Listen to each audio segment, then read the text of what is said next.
안녕하세요, 인팁입니다. 오늘은 인팁의 위로에 대해서 한번 말해보고자 합니다.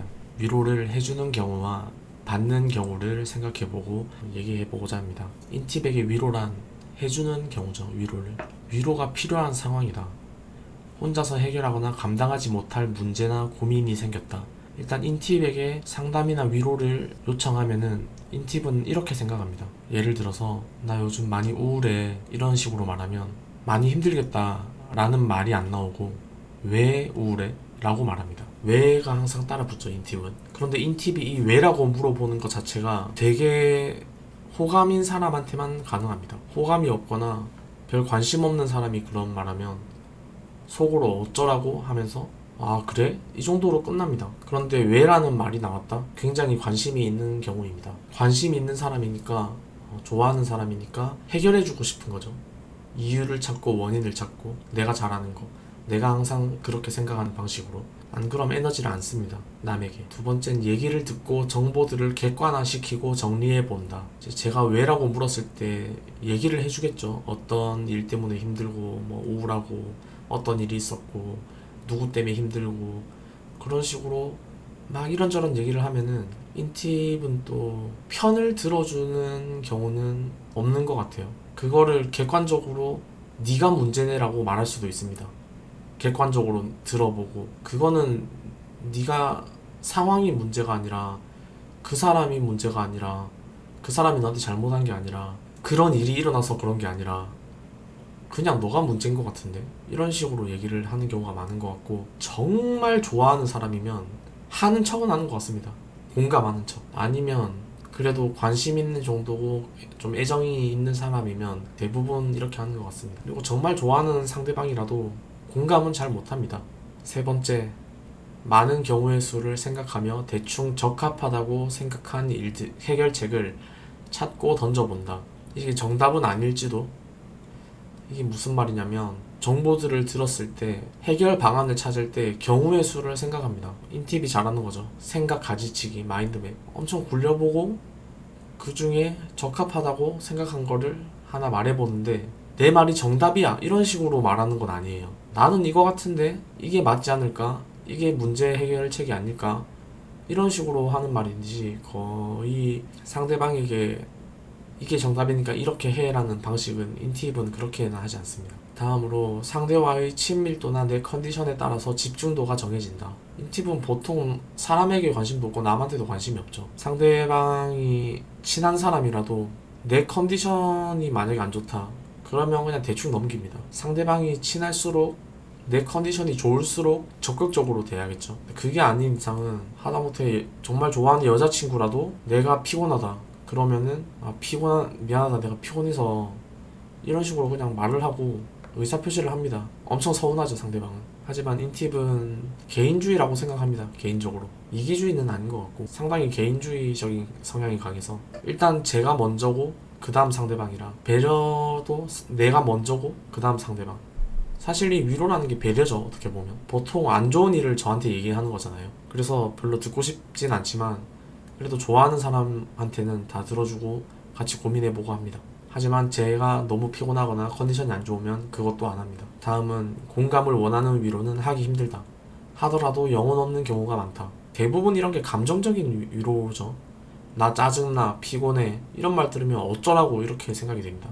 피곤하면 자던가 짜증나면 뭐 신나는 노래를 듣던가 춤이라도 춰줘? 이런 느낌이죠. 그런 쓸데없는 말을 왜 하는지 이해를 못하는 거예요. 자기 감정 컨트롤은 자기가 해야지 이런 느낌이죠. 되게 딱딱하죠. 그래서 저는 개인적으로 이런 걸 지금 많이 노력하려고 하고 있습니다. 좋은 건 아닌 것 같아요. 사람 사는 세상에서. 다음은 근본적인 원인을 찾아내고 그게 정답이라 생각하며 상대에게 정답을 찾게 만들어 즐겁다. 이게 근본적인 원인을 찾아내는 것 자체가 이게 근본적인 원인을 찾아내고 왜라는 말의 정답을 찾아내는 게 인팁의 사고의 디폴트 값이거든요. 뭐든지 이런 식으로 생각하고 사고하고 이 자체가 즐겁습니다. 즐기는 거예요. 상대방의 고민 같은 것도 그렇기에 인팁은 위로도 제 방식으로 해줍니다. 감정적인 사람이랑은 잘 안 맞긴 해요. 하지만 이런 감정적인 부분을 발전시켜야 된다고 봅니다. 인팁들은. 너무 딱딱하면 사람들이 상처받는 경우도 많아요. 전 살면서 그렇게 느꼈습니다. 이제 제가 위로를 받는 경우거든요. 인팁이 위로를 받는 경우 거의 없죠.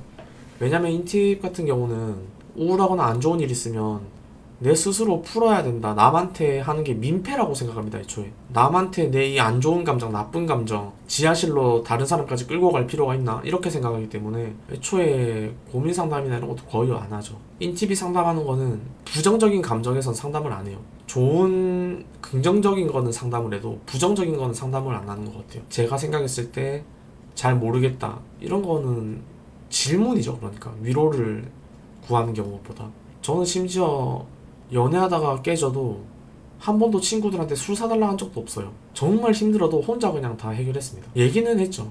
얘기는 물어보면 얘기는 하는데 제가 먼저 너무 힘들다 이런 식으로 말하진 않는 것 같아요. 서론이 길었는데 첫 번째는 위로를 받을 경우가 생기거나 위로가 필요하다고 느끼다면 그 원인이 감정적인 문제일 경우가 많음.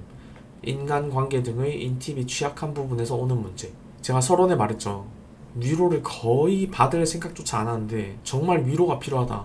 그거는 인팁이 감정적으로 무너졌을 때 그렇습니다. 인팁도 감정이 없는 게 아니거든요. 그 감정을 남들과 공유하거나 밖으로 드러내지 않을 뿐이지 감정이 있어요. 저는 실제로 눈물도 생각보다 많고요. 뭐 감동적인 드라마나 뭐 영화나 뮤지컬이나 이런 거 보면 잘 웁니다. 오히려 평소에 감정적인 뭐 여자친구나 이렇게 같이 보러 가면 한 번도 우는 걸 본 적이 없어요. 그런 걸 보면서 항상 저만 울었거든요. 그래서 모르겠네요. 뭐가 대체 감정적인 게, 누가 더 감정적인 건지. 감정적인 거랑 공감 능력인 거랑은 다른 것 같습니다.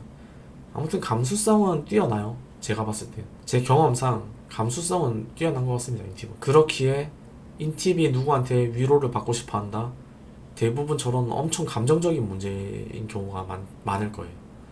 저는 그랬습니다. 두 번째는 힘들 정도로 생각할 만큼 해보다가 도저히 안 되는 경우가 많기에 최대한 많은 의견을 듣기 위해 평소 안 친한 사람이나 심지어 사이가 안 좋은 직장 동료, 인터넷 등에서도 질문을 하고 빅데이터를 모은다.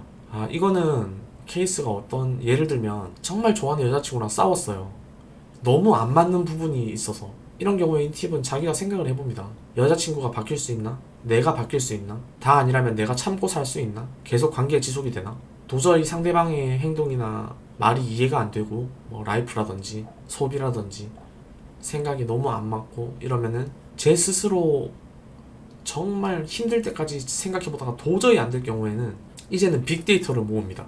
제 스스로 안 될 때. 그러면 위로를 받으려고 하는 말이 아니라 제가 상대방에게 건네는 말은 어떻게 보면 심각한 거라서 위로가 필요한 말이거든요. 그런데 상대방에서는 위로해달라고 하는 말인가 싶을 수 있지만 사실은 이 단계는 위로가 아니라 방법을 구하는 겁니다. 내가 스스로 해결 못할 정도의 문제다. 그래서 많은 데이터를 모으고 판단을 해봐야겠다. 약간 중대한 일이나 결정을 할 때 혼자서 안 될 때 이렇게 사람들에게 많이 물어보는 것 같습니다. 근데 위로라기보다는 약간 질문에 가까운 것 같아요. 질문 반 위로 반, 정확히 말하면 그 정도인 것 같습니다. 세 번째는 감정적으로 힘든 것보다는 상황이 머리로 이해가 안 되는 것에 힘든 경우가 많기에 해결책이나 원인 과정 결과를 이해시켜주는 위로를 받으면 안정감을 찾고 행동한다. 이 케이스는 감정적인 문제는 전혀 배제하고 제 스스로 지식이 짧거나 지식이 없거나 제가 전혀 모르는 분야거나 그런 경우에 끙끙 앓다가 또 남한테 얘기하는 경우거든요. 보통 인팀은 또 남한테 부탁 같은 것도 잘 안 해요. 인팀은 보통 부탁 같은 거나 질문은 많이 하죠. 근데 광범위하게는 안 하는데 이것도 이어지는 내용이죠. 하지만 감정적인 걸 빼고 정말로 그냥 머리로 이해 안 되는 것들, 그냥 제가 혼자서 끙끙 앓다가 말하는 경우라서. 그리고 다른 사람 입장에서는 인팁이 자기한테 이런 말을 잘 안 하거든요. 근데 이런 말을 하는 거니까 약간 위로를 또 해주더라고요. 그러니까 저는 위로받고 싶어서 한 말은 아닌데 상대방은 위로받을 만한 말을 많이 하는 것 같아요. 보통 말을 잘 안 하니까. 네 번째는 근본적인 원인을 찾아내고 그게 정답이라 생각한다. 무슨 말이냐면 인팁에게 있어서 감정적인 위로는 거의 도움이 안 돼요. 애초에 감정적인 원인으로 위로가 필요해서 상대방에게 말을 꺼내는 경우가 거의 없거든요. 한 10번 꺼냈으면 한 번 정도? 100번 중에 한 번 정도 꺼낼까 말까? 감정적인 위로가 필요한 것. 그래서 보통 그냥 사실 질문이에요. 질문인데 상대방 입장에서는 엄청 힘들어 하면서 말을 하니까 위로를 해주는 경우가 있는 것 같거든요. 그래서 위로를 받는데 사실 위로해달라고 한 말은 아니고 정말 궁금해서 내 머리로 이해가 안 되는 그런 것들이라서 상대방이 위로를 해주면은 위로도 해주고 방법을 말해주면은 거기서 원인을 찾아내고 정답이라 생각하면은 이게 위로를 받는다 생각합니다. 그러니까 남들 감정적인 위로가 아니라 그런 것도 위로라고 판단하는 거예요. 그걸 위로라고 받아들이는 거예요. 감정적인 사람이 오면 되게 어이가 없죠. 전혀 감정적인 말을 안 해줬는데 감정적인 사람이 받는 위로처럼 행동해요. 받아들이기를. 고마워. 너무 도움이 됐다. 이런 식으로 되는 거죠. 딱딱한 말인데 그게 위로가 된 거예요. 인팀한테. 이런 경우가 있습니다. 오늘은 여기까지 하고 다음에 또 다른 주제로 돌아오겠습니다. 구독과 좋아요 부탁드리고 많은 댓글 토론 부탁드리겠습니다. 대화 이상이 됐으면 좋겠습니다. 감사합니다.